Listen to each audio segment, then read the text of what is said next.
Ce matin, nous évoquons les examens officiels qui ont démarré depuis quelques semaines au Cameroun. Nous sommes en plein dans la période consacrée aux examens officiels. Certains ont fini et d'autres sont encore en train de braver les épreuves. Épreuves justement, quel est le processus de validation des épreuves type examen? C'est la grande interrogation ce matin. Une question qui sera posée à notre invité Raoul Lemopi. Il est enseignant et syndicaliste. Bonjour. Bonjour Gladys, merci n'est-ce pas de l'honneur que vous me faites en me conviant à votre réflexion. Merci n'est-ce pas à vos nombreux téléspectateurs qui sont scotchés n'est-ce pas pour cette tranche d'émission. Je le disais, nous parlons des examens officiels et avec vous, on veut tenter de comprendre quel est le processus qui se charge de formuler les épreuves type examen. Comment est-ce que ces épreuves sont validées et finalement mis à la disposition des différents candidats aux examens? Alors je pense que vous posez la question relativement, n'est-ce pas, à cette actualité qui a couru les rues à la suite de l'épreuve de littérature, du baccalauréat, enseignement général, série A4, parce que véritablement dans la région du Sud, on a eu à apprendre que l'épreuve de littérature qui avait été mise à la disposition des candidats avait fait l'objet d'une évaluation dans cette région-là. Alors, dire à vos nombreux téléspectateurs comment se déroule le processus de choix ou bien de sélection de l'épreuve revient simplement à faire remarquer que lorsqu'on parle d'évaluation, c'est une activité de routine qui consiste, n'est-ce pas, à contrôler le niveau d'assimilation des savoirs chez les apprenants. Et dans le cas d'espèce, il faut très bien comprendre que dès le début de l'année scolaire, lors de la première rencontre avec le premier séminaire avec les inspecteurs régionaux et nationaux, il est demandé à chaque enseignant de proposer des épreuves potentielles pouvant faire l'objet d'une évaluation des enfants, une évaluation certificative des enfants à la fin de l'année scolaire. Ces épreuves-là sont supposées être acheminées dans les délégations régionales au trop tard, au mois de novembre. Dans ces délégations, les inspecteurs régionaux font le premier tri. Faire le tri veut dire qu'ils questionnent le rapport de l'épreuve au cadre normatif institué définissant les critères permettant de valider une épreuve dans les séries concernées. Une fois que ce premier filtre a été fait, les épreuves retenues sont transmises au niveau de l'inspection nationale qui va faire un second tri. Et pour rassurer les téléspectateurs, il faut clairement leur dire que lorsque les inspecteurs nationaux font le tri, habituellement ils retiennent entre 5 et 10 épreuves potentielles pouvant faire l'objet d'une évaluation chez les apprenants. Ce qu'il faut remarquer, et il faut que les téléspectateurs le comprennent très bien, si vous prenez comme ça au pif une épreuve des évaluations certificatives, que ce soit au probatoire, au baccalauréat ou bien même à la DEC, le BPC, vous allez vous rendre compte que la session est toujours portée à la main. C'est-à-dire que l'épreuve a été clairement saisie, mais la session a été portée à la main. Pourquoi c'est porté à la main? Justement parce que quelques jours avant la date fatidique de l'évaluation, on procède à un tirage au sort. Le tirage au sort simplement parce qu'on estime que des 5 ou 10 épreuves qui ont été retenues par matière, ces épreuves répondent au canevas institutionnel définissant un ensemble de critères, de critériologies propres à l'épreuve. Donc, du coup, si la commission chargée de tirer l'épreuve tire n'importe quelle épreuve, on estime que, comme les inspecteurs nationaux, les inspecteurs régionaux ont fait le travail, les inspecteurs nationaux ont aussi fait le travail, n'importe quelle épreuve qu'on va tirer coïncide, n'est-ce pas, avec la nomenclature définie par l'État du Cameroun. Donc, on porte, n'est-ce pas, la session à la main pour rassurer tout le monde que cela n'a pas été quelque chose d'arbitraire. D'accord. Mais comment comprendre qu'une épreuve qui a été proposée durant un examen blanc se retrouve en intégralité durant l'examen officiel? Est-ce que c'est possible? Certains ont crié au scandale. C'est clair que dans la communauté éducative, il y a désormais 2 camps qui se sont formés à la suite de cet incident-là. Il y a ceux qui n'arrivent pas à comprendre que l'épreuve intégrale puisse venir à l'examen. Il se serait attendu qu'on propose par exemple quelques exercices, mais pas l'épreuve en intégralité quand même. Comment expliquer cela? Alors, je vous ai clairement présenté la manière dont le process, n'est-ce pas, se déroule, n'est-ce pas, jusqu'à qu'on arrive au choix de l'épreuve. Mais l'épreuve blanc, les examens blancs se déroulent quelques semaines seulement avant l'examen officiel.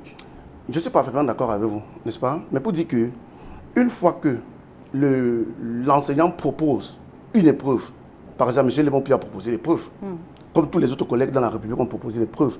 Une fois que l'épreuve a été proposée, il est clairement demandé aux collègues qui proposent les épreuves de ne pas faire passer les épreuves dans les salles de classe pendant une période de 3 à 5 ans. Alors, maintenant, pour faire des supputations et se demander, est-ce que l'épreuve qui est proposée aujourd'hui, qui a été proposée aux candidats, l'avait été peut-être 4 ou 5 ans avant? Parce que c'est aussi cela. La deuxième des choses, on peut aussi se demander, est-ce que l'épreuve qui a été proposée aux élèves dans la région du Sud, c'est-à-dire pendant que vous avez parlé de l'épreuve du bac blanc, est-ce que cette épreuve qui revient au baccalauréat normal, est-ce que cette épreuve a été conçue et proposée à l'inspection nationale par un enseignant qui dispense les cours dans cette région? Maintenant, une autre chose qu'il faut chercher à savoir, est-ce que, parce que j'ai suivi les collègues qui tentent d'amplifier la situation pour parler d'une fraude massive, je me suis demandé aussi, est-ce que, bon, véritablement, puisque quand on suit les collègues, il y a toujours comme un goût d'inachevé, prétextant qu'on favorise, n'est-ce pas, les candidats originaires de la région du Sud. Parce que moi, j'ai simplement posé la question, est-ce qu'on peut établir que tous les élèves qui composent dans ces régions du Sud sont les originaires de ces régions? C'est un peu dégoûtant de parler de ces choses. Il est important de préciser que ces épreuves ont été proposées dans un seul établissement, pas dans toute la région, à l'examen blanc. Très bien. Pas dans toute la région. Voilà, un seul établissement. Très bien. Je crois que quand vous posez cette question, cela m'amène aussi à dire quelque chose à nos nombreux téléspectateurs. Ce que je veux dire, c'est que nous savons clairement que jusqu'à un passé très récent, au moins 60% des épreuves qu'on proposait dans les examens, que ce soit probatoire, bac, avaient déjà fait l'objet d'une certaine évaluation dans certains grands établissements du Cameroun. Je ne veux pas citer les noms. Oui, mais cela ne posait, n'est-ce pas, de problème à personne. Maintenant, peut-être, lorsqu'on parle maintenant de la région du Sud, je ne sais pas justement l'arrière-fond idéologique qu'on veut mettre en perspective. Ce que moi je veux dire, c'est quoi?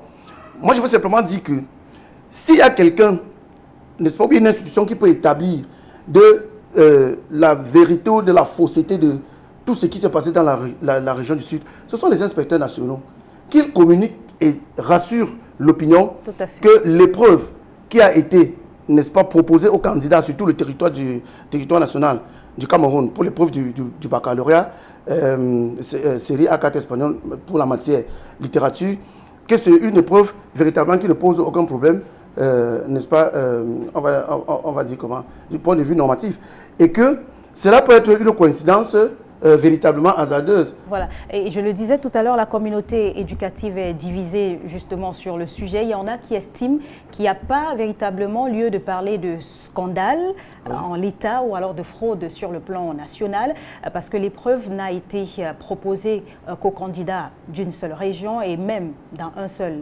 établissement. Ça aurait été 5, 6 régions qu'on aurait à ce moment-là parlé de fraude nationale. Vous êtes d'accord ? Oui, moi je suis parfaitement d'accord avec vous parce que moi j'ai pris le cas d'un groupe que je tiens. Vous allez nous dire, bon, nous avons travaillé le texte sans savoir qu'il devait venir. Je pense que mon collègue qui dispense, qui encadre les enfants dans le domaine du français, moi c'est un bon enseignant parce que connaissant les éléments d'évaluation, c'est-à-dire que les contenus, connaissant, n'est-ce pas, les approches pertinentes permettant, n'est-ce pas, de faire comprendre. Parce que l'enjeu c'est quoi? C'est amener l'enfant à avoir son examen. Vous savez, moi je ne suis pas un prophète de malheur. Si on peut travailler avec les enfants afin qu'ils puissent réussir à leur examen, je crois que c'est la plus grande satisfaction personnelle qu'on puisse avoir. Et surtout que, vous voyez, les gens veulent toujours tirer sur l'OBC. Il faut quand même qu'on le dise très clairement. Et je le dis vraiment la main au cœur. L'OBC a fait beaucoup de progrès. Il faut qu'on le dise. Vous savez qu'il y a une décentralisation.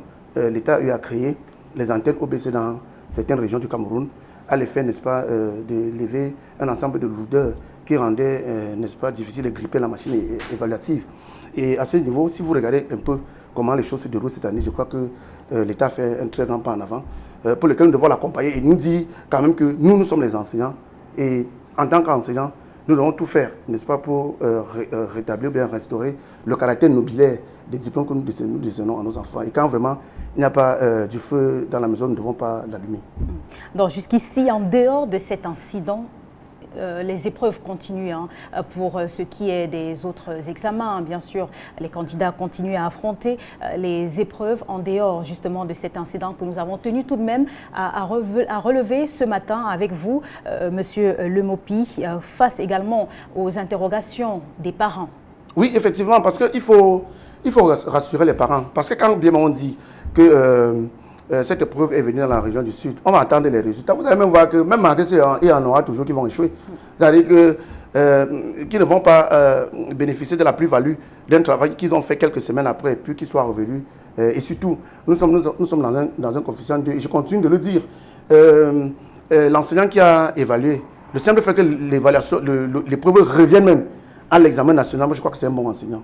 Parce que les inspecteurs nationaux ne peuvent pas choisir les mauvaises épreuves avec tout. Parce que vous savez qu'il y a de cela 2 ans, c'est sur votre plateau que nous avons fait une critique acerbe sur la manière dont l'OBC fonctionnait.